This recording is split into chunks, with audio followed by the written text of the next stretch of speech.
Hey folks, once again, I want to thank our sponsor for today's episode, RevenueCat. RevenueCat is the way for app developers to integrate in-app purchases in your app. If you ever looked at the API when it comes to StoreKit, you know how complex it can be checking receipts, certificates, and then using that data to actually get a hold of your customers and, be able to keep them informed of what's going on and deals that are coming up. So you know how important it is to have a tool like RevenueCat in your toolbox. RevenueCat makes it easy for folks like you, app developers, to build, analyze, and grow in-app purchases. Not only for iOS, but also Android and web if you're on those platforms as well. There's no server code required. They do it all for you. So for you, it's just a few lines of code to get in-app purchase infrastructure, analytics, and integrations without managing servers. They're reasonable prices, and they are friendly for app developers like yourself. If you don't know how complex StoreKit can be, I definitely recommend checking out the episode I did a few months ago with Andy Bodeo, where we talk about the complexities of StoreKit and keeping track of your customers and receipts. So definitely check that link in the show notes below. Also, they have some really great tutorials out there and really great videos on their YouTube channel. So I'll post a link to that as well, talking about how important and powerful their dashboard is so you can constantly track your customers and know what's going on. So after you listen to this episode, go into the link in the show notes below and sign up for RevenueCat. Seriously, it's totally easy to get started and they're very reasonably priced. It's totally worth your time to check it out. I want to thank RevenueCat for sponsoring today's episode. Thank you for joining me for another episode at Empower Apps. I'm your host, Leo Dien. Today, I'm joined by Philipp Hofmann. Hey, Philipp, thank you so much for coming on. Hey, thanks for having me. I'll let you start by introducing yourself. Yeah, my name is Philipp. I'm working for Sentry since roughly 2 years. And at Sentry, I'm a software engineer. I'm taking mostly care of the Sentry Cocoa SDK, which means iOS, macOS, tvOS, and also a bit of watchOS. And I just make sure that SDK is properly maintained. And yeah, that's mostly it. Awesome. And I've been a big user of that SDK. And oh, really? Yeah, it's been fantastic. And Sentry obviously has been a sponsor of us. It's probably one of the most robust error tracking and all the things we'll be talking about today that I think are super important. We did an episode, how long ago was that? With Jeff Kelly, fellow Michigander here who went to go work for a fruit company. But we did this whole episode on tracking errors and measuring stuff and how important that is. And I'm really glad to have you on to get your perspective on it. You're, I think, one of the few people who've done Android development too. So it'll be good. I think it'll be helpful for a lot of people because we don't really talk about how like errors do happen in applications. It's going to happen. Like we live in a world where things break all the time. Networking especially is the biggest use case.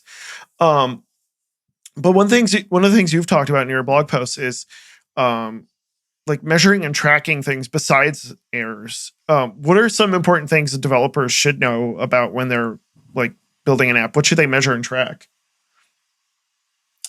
Yeah, I think like obviously what you just pointed out is errors are like the most common things that you should track. But not only errors are part of the user experience, right? So if your app is slow, if it's not responding, or people not using it or something like this is all part of the user experience. So I think you should measure more things that have an impact on the user experience. And performance is also certainly a big thing about what you should measure. And I think still most people on mobile don't measure the performances of the app. So they just improve the performance if they find out while they're developing that the app is slow, maybe some users are complaining about it. And I think you should also, have something that measures the performance out there in the real world. So not just, when you have some performance tests, integration tests or something that if your app is slow, but also you should know, hey, is my app really slow out there in the real world? And it's also important to note that I think most apps, hardly any app has no backend, right? So every major app has a backend.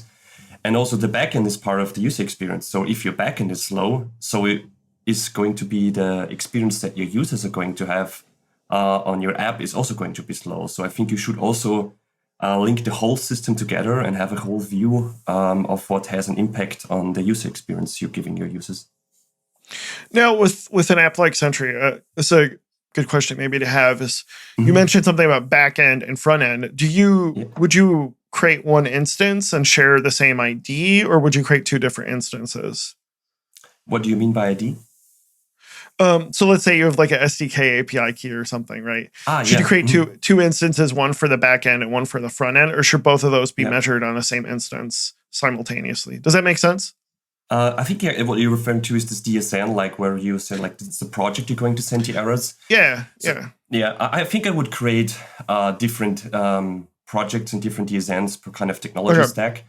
Because Sentry is also doing a really good job if you link it together properly, that you see those errors linked.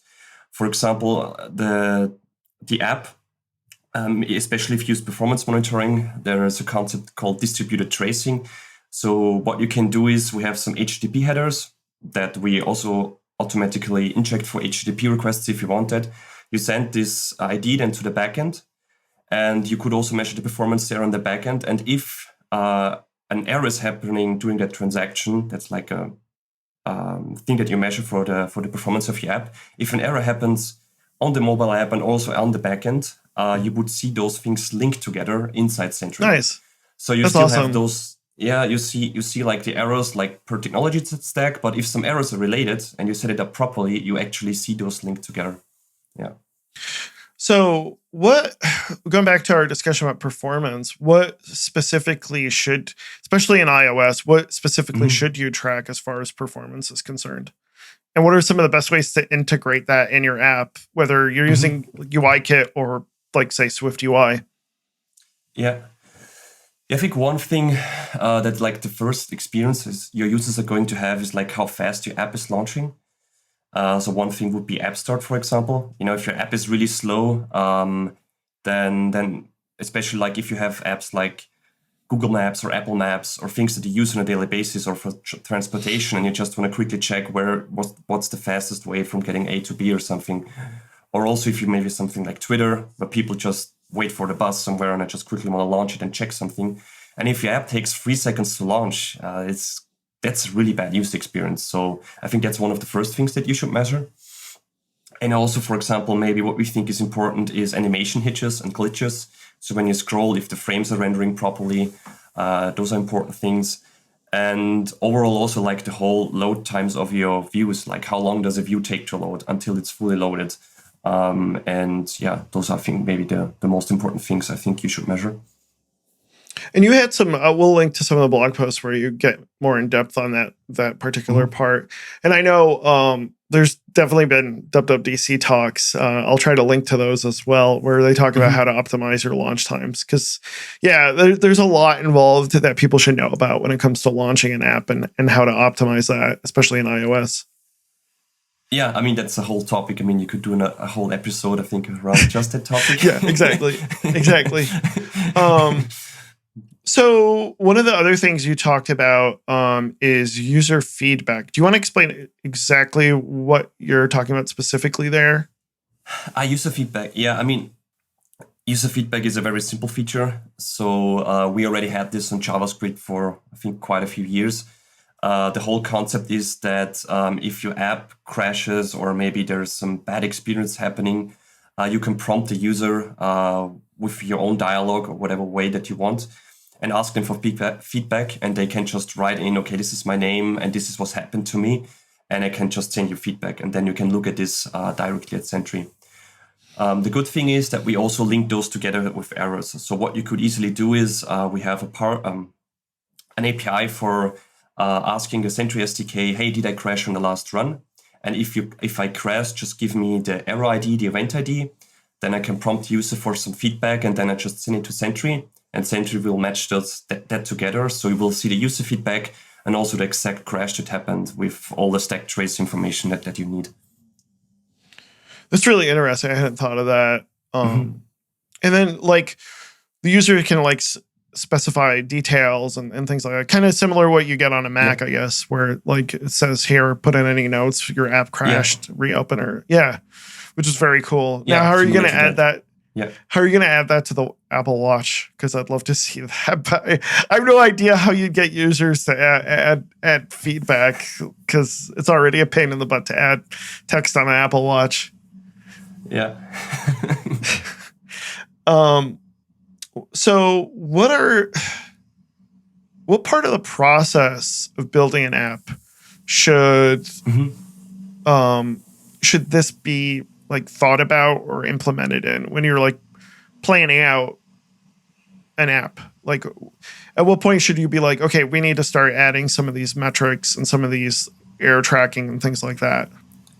I think it's as soon as you, as soon as you're starting to get serious, right? So if you want to launch it to the App Store, if you want to know if there's some bad user experience, I think it should be really like in the early process. The same where you set up your CI pipeline, or I don't know, you think about what is our testing approach. I think it's like one of the first things you should also think about when it comes to designing an app. I mean, if you're just doing a prototype and you just build something where you just quickly want to get some user feedback and you're pretty sure that you're going to throw it away, maybe you can just leave it out. But I think as soon as you start going to buidd a real app, a real product, I think it's one of like the key features that you need, like the things that I just mentioned. Like, well, even the prototype though, if you want to measure like user behavior, I guess that's kind of more like analytics though, right? Yeah, I mean, like if you, that's analytics. I mean, if you're building a prototype, what I mean is like, if you're fine with it crashing, if you give it to users, right, and it's something that you quickly hack together just in a week, and you just want to get some feedback if the idea that you have generally is good, and if you're fine with crashes and you don't really care about it, maybe you can think, okay, maybe I'm not going to include it. I mean, still setting up something like Sentry is like for just getting the crashes is really fast and easy. So I would even maybe do it then. But I've just said like, okay, maybe there it doesn't make sense. But everywhere else, I would say, even if you're just building a very small app and you launch it to the App Store, you should have something that tells you when your app is crashing at least. Yeah. What kind of information would you attach when you're measuring or tracking some of the stuff? Because I know like Sentry has tags, for instance. What do you think developers are missing out on when they add metadata to some of this information? I think it really depends on what you're building. I mean, especially as I also have a background in Android engineering, I was doing a lot of Bluetooth on Android, and whoever knows, Bluetooth in general is complicated, and Bluetooth on Android was a nightmare. And for that specific area, it was very crucial to us to know on which different devices and also operating system versions we get specific errors. So in this scenario, it is very crucial to know, okay, this is happening on Android 11 or maybe Android 10 on Samsung models. And I think this depends on whatever you're currently building. This metadata that you want to get. So Sentry in general adds a lot of metadata for you. So like which device you're using, operating system level, which language is set, how much memory the device has, and loads of different, in general, things that are kind of related to the device and the user where he is.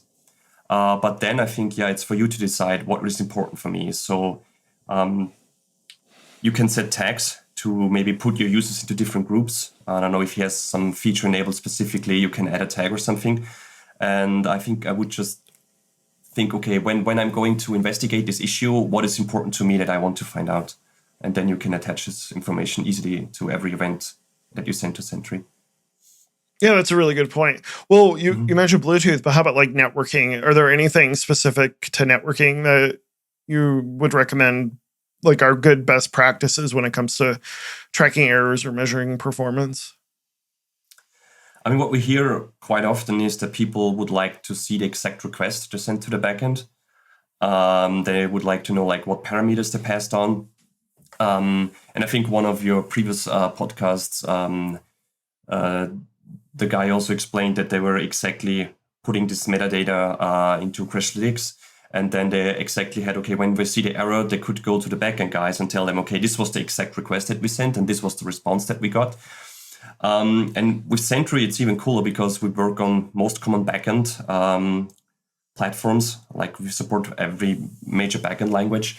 If you set up performance monitoring properly and you also get these trace IDs passed to the backend, those two web requests are actually anyways linked together. So if the backend sends you back an error, you don't even need to add all this extra information to parse it, to store it somehow, and then add it to Sentry, because Sentry will do the magic for you and will tell you exactly, hey, this is the error that occurred in the backend. And it's then easy for you to reach out to the backend developers and tell them, okay, this is what we sent, this is what we got, and this is what the problem is. Yeah, that's like really powerful, because like if you don't know what the heck is going on the back end, you don't know like what you're doing. One thing I guess I wanted to ask. One thing I wanted to ask though is how can you do that in such a way where you respect the privacy of your users, I guess. You know what I mean? Because sometimes there's metadata or information that's sent that you shouldn't see. You know what I mean? Yeah. I mean, in that case, what I just said, it makes sense. So you don't have to take the whole request parameters, which might contain some sensitive data.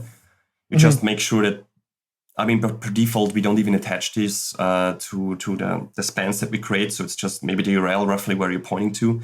But if you set up distributed tracing, and you also make sure in the backend then that you don't send this sensitive data to Sentry, you still get the link and you still know what's going on without leaking the personal information of your users.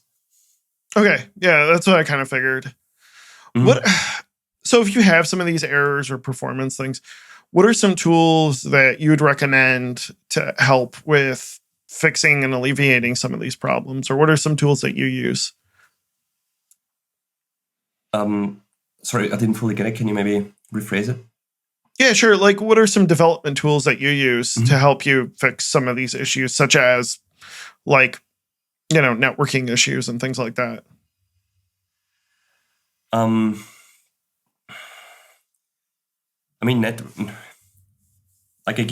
things that I just said, Sentry is really powerful at that. So you could, generally speaking, you could manually attach to your app and see what parameters are sent to the backend and wait for the exact response and keep that.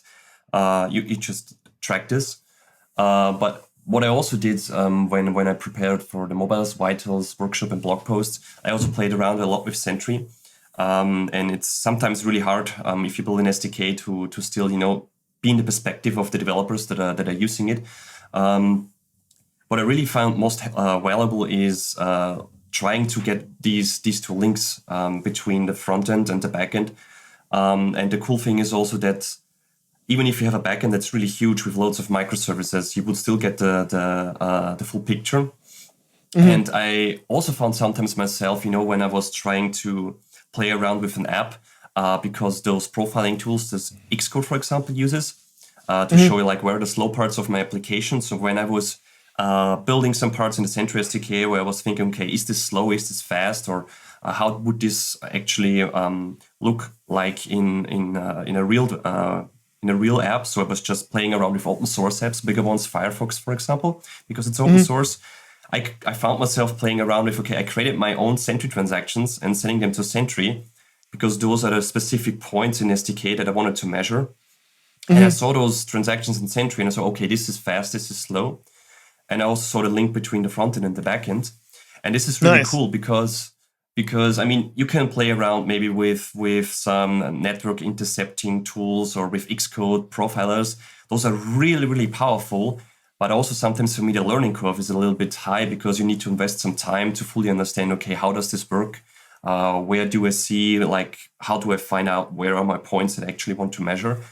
And if you use a tool like Sentry, and you're already familiar with the performance APIs, for example, and area APIs, you just add a bunch of extra stuff and you don't need to even release it maybe to production. You just play around with it during development.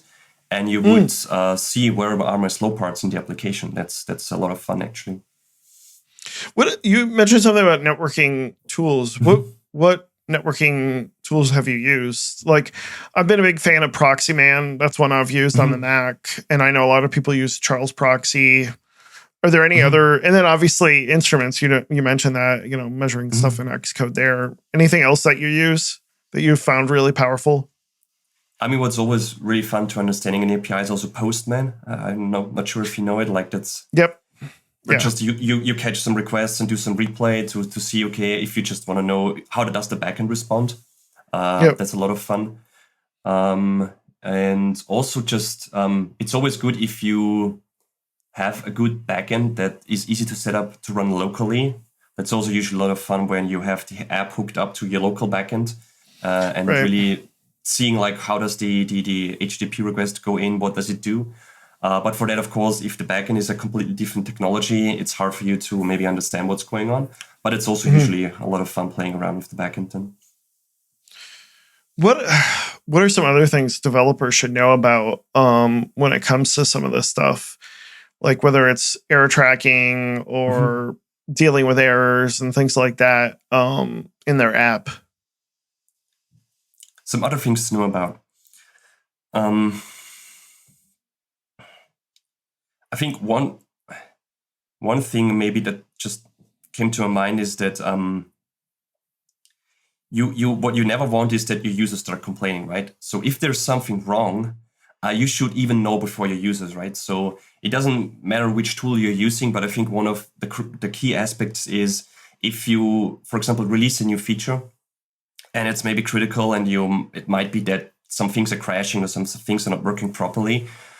As soon as you release it and it's really, maybe you tested it well, you have a good test coverage, you have CI pipelines, you have QAs that even tested it. And then suddenly somewhere out in the real world, it starts breaking down.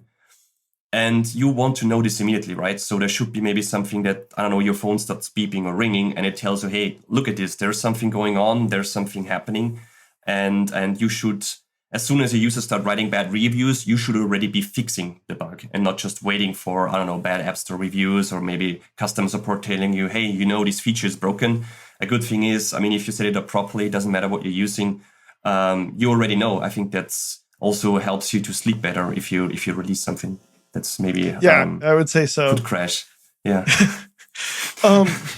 You mentioned something about customer support. Is there any way to help, like, let's say you're a bigger company and you have like a support team. What are some ways that can help you identify what you might see in your error tracking applications, such as Sentry, help you connect your support to what might be tracked in your in something like Sentry, for instance? I just know, I don't know all the integrations we're having at Sentry. I just know we have plenty of integrations. So I think what's also really cool is if your error tracking tool supports those different types of integrations. So, for example, if you're using Jira to keep track of the bugs that you're having. So, for example, in Sentry, what you can easily do is you could just, there's a major crash happening, and you could even set some rules, some thresholds. Okay, if a crash is happening, 100 times within a minute or something, just please create a Jira ticket. Could also be a GitHub issue with some links, and it will just, pop up in Jira. It will also notify maybe some people that you want, that some developers are looking into it. And maybe if your support engineers that use whatever platform they're using, they can maybe then look into Jira or also into Sentry and see, okay, those are the current major bugs right now that are happening. And you could also directly see, okay, is somebody already working on it? Or maybe the people could comment in Jira and say, okay, some users added this information, some context that's happening. Because I also know that Jira has a really good integration, or Zendesk, for example. I was going to say Zendesk, yeah. Yeah, they have a good integration to Jira as well. And it really depends on your technology stack that you're using. So I could imagine that there are multiple ways where you could link those systems together to get a better overview of what is happening currently. So before we close out, one more question that I had was, what are some things that managers can do to kind of help their development team handle these errors and track what they should be tracking when it comes to like performance and things like that?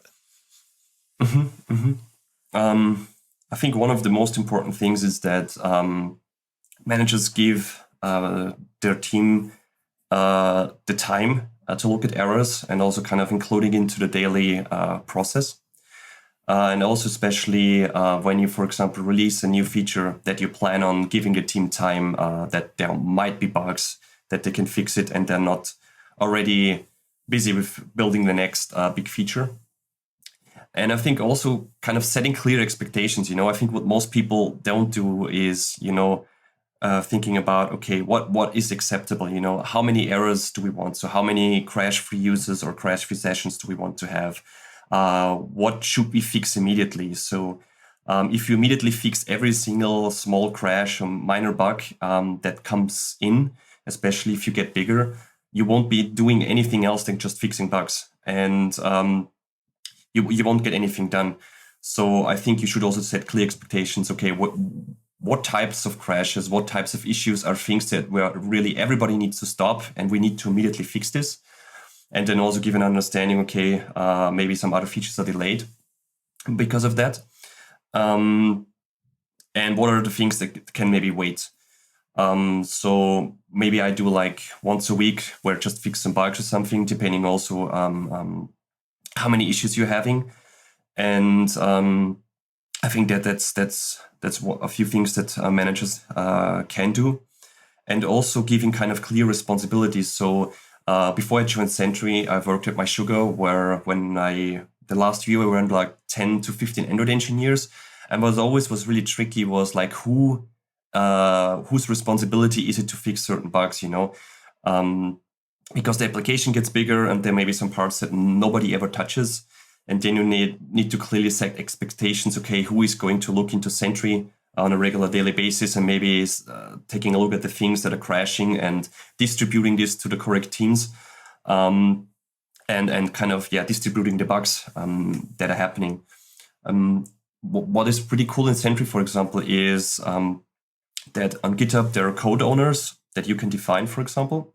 So like certain errors that are owned by certain teams or certain people. So if your app gets starting bigger and bigger, you just have those folders maybe in GitHub, and you can link those directly to Sentry. So if you set everything up properly, and there's an issue happening somewhere, I don't know, in the Bluetooth stack that you're building, those issues in Sentry would automatically be assigned to the correct people, and the people would also get some notifications if you set them up. So I think distributing this properly is something that can also help the team to succeed. Yeah, that's an awesome idea. We all here in the Apple space, we always talk about how we wish Apple did a better job with triage. That's like a constant thing in the Apple ecosystem because you feel like your feedback goes into a black hole. But it is important to triage, right? Like it's not like you said, as engineers, we want that 100%, right? We want everything to be fixed, but sometimes that's not like the best option if you're only affecting very small amounts of your customer base. So yeah, I love that. That's a great point. I'm going to ask you one more question because we don't usually have Android developers on this podcast, but I'm just kind of curious. Like you've been doing iOS development for maybe like 2 years or so, right? Yes, exactly. Yeah. Since you joined Sentry, what's been your biggest? I don't know. What's kind of like your compare and contrast? What do you feel about working in the Swift and Apple space as opposed to? I'm assuming Kotlin and Android space. What's been your biggest revelation as far as the differences between the two ecosystems? Yeah, biggest revelation. I mean, I maybe start with just some background. So, when I studied, that's already a couple of years ago, maybe like 9 years ago. I once touched Xcode and also iOS development. I touched Objective-C. So before that, I was used to Java and C#, and I was thinking like, what the hell is this? And Xcode, I hated it. It just didn't work properly. The whole thing was so different, like Apple is. Yeah. And were you a Visual Studio person? No. I didn't also like Visual Studio. But then really? I started doing no. Visual Studio Code is pretty excellent. But Visual obviously. Studio, Visual Studio. Because you said C#, that's why I was like, I also did C#. Before I did Android, I did C#. I was a C# developer as well. Yeah, so Visual Studio was pretty nice. It was way better than Xcode back then. Right. I didn't touch it the last 5 years maybe, so I have no clue how it's looking like. Same here. Now. Yeah. But then I started, on the university, I was played around with Java a lot, and I was used to IntelliJ IDEA. And then at some point in my first job, there was just an opening where they asked me like, hey, do you want to do Android? And I just kind of went into it. And then Android Studio was like, oh my God, that's such a nice idea. You can refactor everything. And it was before people made jokes about Gradle that everything took hours. So this was actual Android Development Studio and not Eclipse, because from what I remembered with Android development, a lot of it used to be in Eclipse. Yeah. No, I started when Android Studio was already getting popular. So I missed out on Eclipse, so I was lucky back then. And then I did do Android development. But as for, Android engineers especially know this. So you need such a powerful computer right now to be able to do Android development. Now with the new MacBook Pros, I think you're pretty fine. It takes like ages. Gradle was always a nightmare. But anyway, it was fun, and I enjoyed doing it. And then when I joined Sentry, we already had some Android engineers, and I just had to jump on Apple. So I had to learn Objective-C and Swift. And it completely changed my way of thinking. I always felt, I'm not really thinking too much about the ecosystem. I'm thinking about the development principles that are true for every language. And loads of things are actually pretty similar between Android and iOS. And after a while, I actually started really liking Objective-C because I think it's actually a really, really nice language. Despite of all the verbousness, you have to write so many lines of code and like those brackets. But at some point, if you get used to it, I think the API designs and everything are pretty neat. And I really liked writing Objective-C, and I still do, because on a daily basis, all the SDK code is still written in Objective-C mostly. Yes, yeah, it is. And then after working for Sentry for, a couple of months, I helped out on the Android SDK, and I had this moment where suddenly like Java looked super weird to me, I was looking at Java and Kotlin code and was like, oh my God, what is this? This looks so ugly in Java. I also don't like Java. Java is a really, on Android, you're stuck with Java 6, 7-ish or something. So it's also not great.